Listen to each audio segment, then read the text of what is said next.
gurias do reino. Como é E que gurias vocês também. estão, gente? Eu não vou editar essa vez. É. E aí, gurias do reino, guris do reino, realmente, gente, esse vídeo, nossa, essa fumaça, né? Esse gelo seco descendo aqui. É a glória, é a fumaça glória, da glória. É a presença, gente. A gente É a tava aqui no... presença. É nada, gente, é o café. A presença do café. A presença aqui. E o café tá saindo fumacinha. É porque a gente tem Gente. que fazer as coisas café, entendeu? Isso, café, não é com a ciência. A gente tá gravando esse vídeo café. Isso mesmo. A gente vive café. Isso aí. Galera, então, hoje nós estamos aqui para falar sobre os livros históricos. Vou botar bem bonito aqui, históricos. Históricos. Quais são os livros históricos? Quais são? Vocês sabem? Então, Josué, Juízes, Ruth, 1 Samuel, 2 Samuel, 1 Reis, 2 Reis, 1 Crônicas, 2 Crônicas, Esdras, Neemias e Esther. Esses são os livros históricos. Se vocês forem ler a Bíblia de vocês lá, vocês vão ver que esses são os livros históricos. São livros que contam a história, né? A história de Israel ali. Mas, porém, todavia, contudo, existe uma outra classificação clandestina. Não é clandestina, gente. Existe uma outra classificação para esses livros que o Christopher vai explicar agora. Bem interessante, prestem bastante atenção. Vocês podem perceber que eu sou meio do contra em relação a algumas classificações de livros da Bíblia. Começando por Gênesis, né, que para mim é um livro histórico, inclusive um dos melhores. Mas, de acordo com a Bíblia de Jerusalém, os livros de Josué, Juízes, 1 e 2 Samuel e 1 e 2 Reis, eles estão na seção de profetas anteriores. Então, esse vídeo é sobre os livros históricos, parte 1. Uhul! Na parte 2, né, os outros livros, Ruth, Esther, Esdras, Neemias, 1 e 2 Crônicas, eles estão na categoria geral de escritos. Interessante. Escritos. No mínimo interessante isso aí. No mínimo interessante. Então é isso, galera. Vamos lá, então. Assim, ó, já que a gente vai fazer um vídeo diferente, inventar coisa, vai ser um vídeo, assim, ó, praticamente de curiosidades, tá? A gente vai falar algumas coisas da história, lógico, né? Mas vai ter bastante curiosidades, tá? Então não vou nem colocar aquela parte de sessão curiosidades, porque o vídeo já é todo muito curioso, muito curioso. Então, começando por Josué, né? Josué, vem com Josué, lutar em Jericó.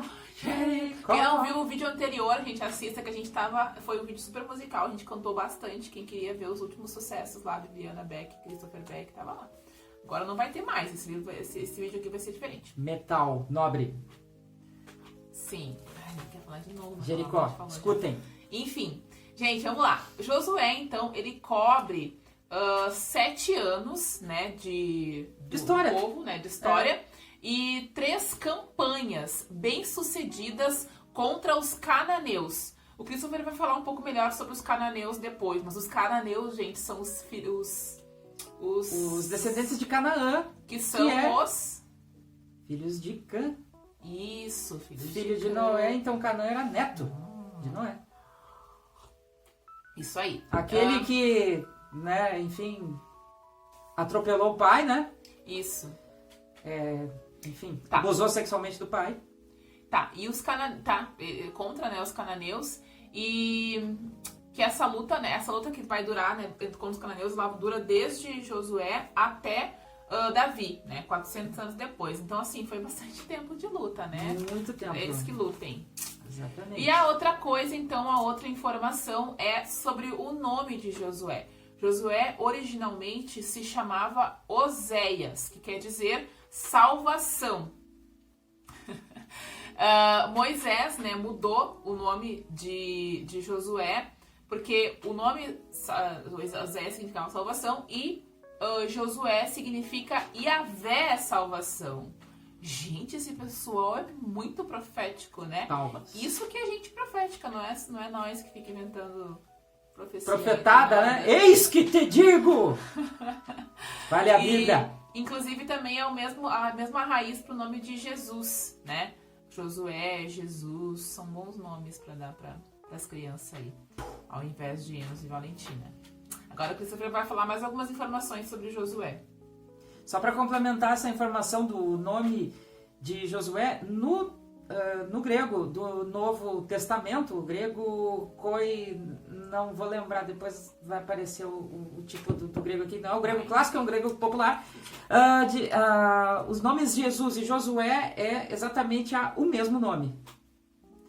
Então, vamos passar assim, algumas explicações sobre os povos cananeus, né, como a gente já disse antes, de origem de Canaã, neto de Noé e filho de Cã. Então, são basicamente 7 povos e depois tem mais um que não é descendente de Canaã. Os cananeus, amorreus, jebuseus, hititas, heveus, girgazeus, ferezeus, aí fechou 7, e os filisteus. Os filisteus é o único povo que não é descendente de Canaã.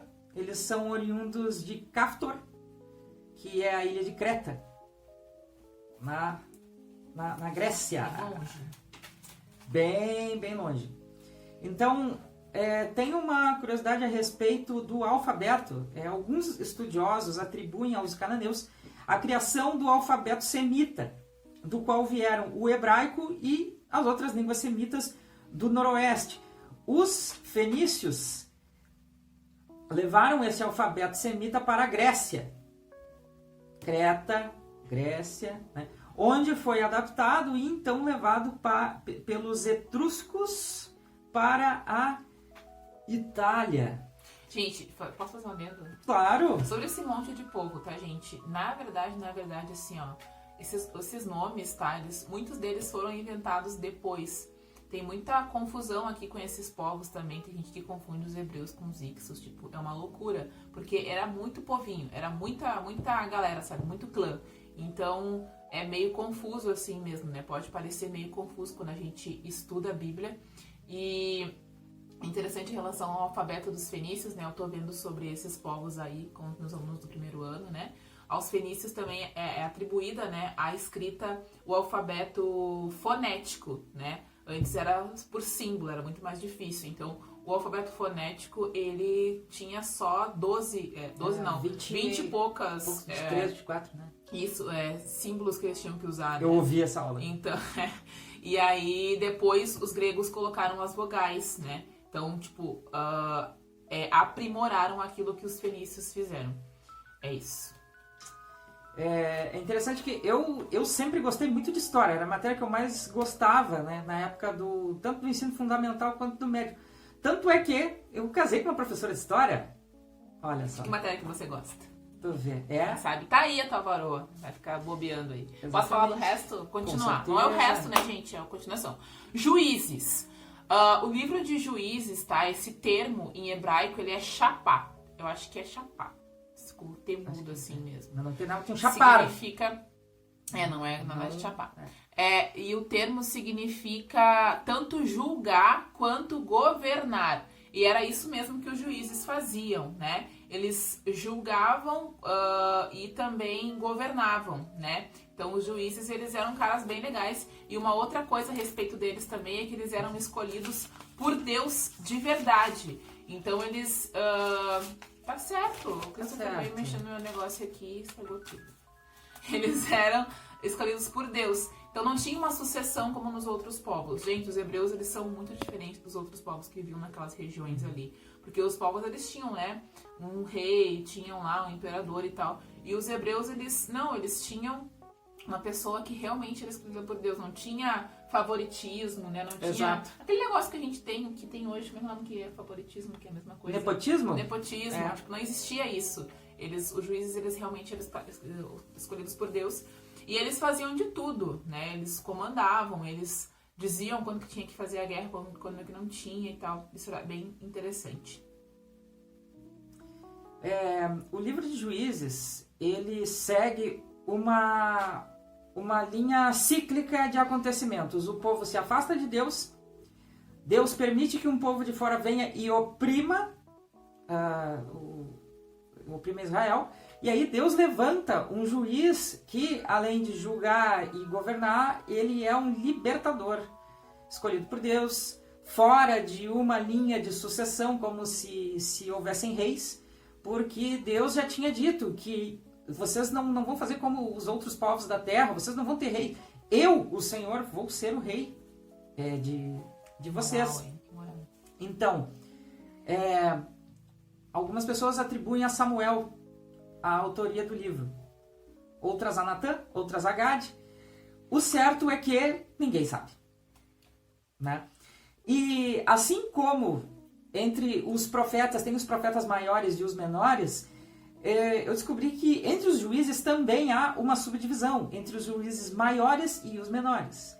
Sendo que os juízes maiores são Otiniel, Eude, Débora, Gideão, aquele dos 300, né? Aliás, 300! Não é de Esparta, mas é muito melhor que Esparta. É verdade? Até porque esses 300 realmente venceram. Sim. Os 300 de Esparta não. Não venceram. Foi bravura e tal, ok, reconhecido, mas vocês perderam. E também, O filho dele é na época, o filho de Gideão... Na verdade, assim, eles queriam fazer de Gideão rei. E Gideão recusou, mas ele demonstrou que ele queria. Ele sabia que era o que Deus não queria, mas ele, a contragosto, disse que não. Tanto é que o nome do filho dele, Abimeleque, significa meu pai é rei. Interessante, né? É um tipo de indireta. Então ele tentou ser rei, né? Mas fracassou, falhou miseravelmente, errou feio, errou rude. Depois teve Jefté, que foi o juiz aquele do voto pra lá de infeliz, né? Que custou... Não sei se a vida da filha dele, né?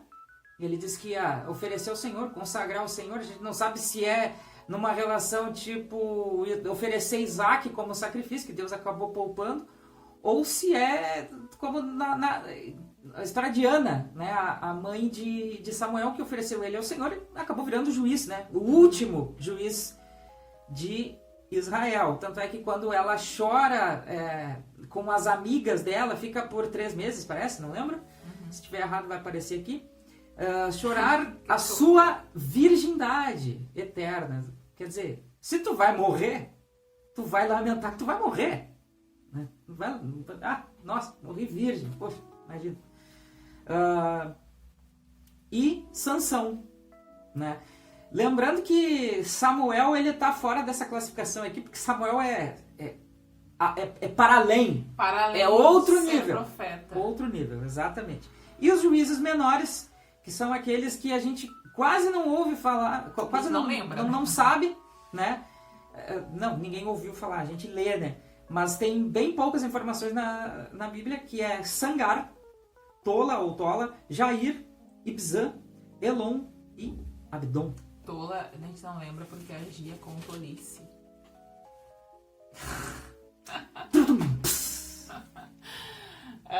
Tá.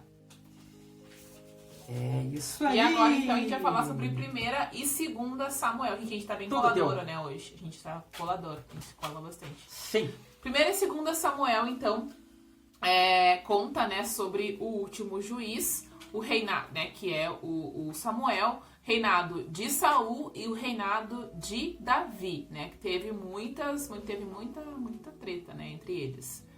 Tem um intervalo de tempo nesses livros, tá? Tem 2 intervalos. De 20 anos entre o capítulo 3 e 7, que é entre a infância de Samuel, quando a mãe dele, quando ele tá, né, no templo e ele é chamado, né, por Deus, Samuel e tal, e acontece aquele fato, assim, a Bíblia relata sobre isso, né, até o início do período, né, que ele se torna juiz, né? Começa a exercer. E o segundo intervalo de tempo acontece em capítulos 7 e 8, então, quando Samuel já aparece velho e com os filhos já crescidos. Formado, tudo. Isso. A autoria do livro, né, de Samuel, ele é dividido em 2 partes, né? É uma autoria desconhecida, nós não sabemos quem escreveu. E também ele é de uma época em que o reino de Israel estava unificado, né? Depois disso acontece a divisão lá e tal, que a gente vai falar pros vídeos mais pra frente, tá? Reino do Norte, sobre Samuel Reino isso. do Sul. Então, importante frisar que tanto os livros de Samuel quanto os livros de Reis, eles foram, na verdade, um livro de Samuel e um livro de reis, né? Uhum. Então, depois eles acabaram sendo divididos entre primeiro e segundo por demais conveniências, né? Outras Vai conveniências. ficar né? legal depois na música. Exato, na música dos livros da Bíblia. Samuel, Reis, Claro, Reis e claro, é crônicas, porque crônicas. eles já- Como é que ia fazer, não? Eles já eram estavam profetas, vendo, né? Eles claro, eram é. profetas pra eles. Ah, Não, fácil. não, os profetas é depois. Né? Tá, mas não são Mas tratados como não, profetas. isso esse é o profetas São, anteriores. São profetas Eu mesmo falei. anteriores, então Tu já... vê que né? coisa. Bom, pessoal, 1º e 2ª Reis foi escrito na época do exílio da Babilônia, por volta de 560 a.C. Ele pega o período que vai do final do reinado de Davi, passa pelo reinado de Salomão, aí dá aquela treta que o reino fica dividido entre reino do norte e reino do sul, reino de Judá, reino de Israel, né? 2 tribos no reino de Judá e as outras 10 no de Israel. E terminando no cativeiro da Babilônia. Né? O último fato descrito em 2ª Reis é a libertação do rei de Judá, Joaquim. Né? E, pessoal, vale lembrar também que nessa época era a época de vários profetas, de todos os profetas, né? Tanto os maiores quanto os menores, mas isso a gente vai ver no vídeo sobre os livros os proféticos. Os profetas mesmo, não nesse que é o livro dos profetas segundo a Bíblia de Jerusalém. Exatamente. É que esses são os profetas. Esses aqui são os anteriores, né? Aqui... Isso quem usa também é a Bíblia de Jerusalém. A nossa Bíblia geralmente divide assim mesmo em livros históricos, né? Exatamente. É que a gente geralmente usa. E, bom, pessoal, esses livros, pessoalmente, assim, na verdade, já em Juízes já começa essa vibe, né? De guerra e tal. Então, acaba criando um ambiente, assim, tipo Game of Thrones, sabe? Agora, chega-se ao 1º e 2º Samuel, começa aquela carnificina e morte pra tudo que é lado. Pá, olha, eu lembro, assim, foi bem emocionante, desde a primeira vez que eu li esses livros, né? Então, assim, a gente já tá com quase 18 minutos de vídeo, e se a gente for falar mais sobre esses livros, agora, Samuel e Reis, a gente vai ficar muito, muito tempo falando, né? Mas o objetivo do vídeo é que vocês tenham curiosidade e leiam os livros. Descubra né? Não você! É falar a história de cada um dos livros, né? A gente trouxe bastante curiosidades aqui. Clica no Saiba Mais, arrasta pra cima. Esperamos que vocês gostem, curtam, mandem pros amigos de vocês que vocês sabem que gostam da Bíblia também. Tem os outros vídeos, né? Os anteriores. Mês que vem nós vamos seguir falando sobre os livros históricos, esses que faltaram. E a gente vai seguindo assim até o final do ano. Exatamente. É sobre isso. Um beijo pra vocês então, gente. Até o próximo vídeo. Abraço. Abraço! Tchau! Tchau.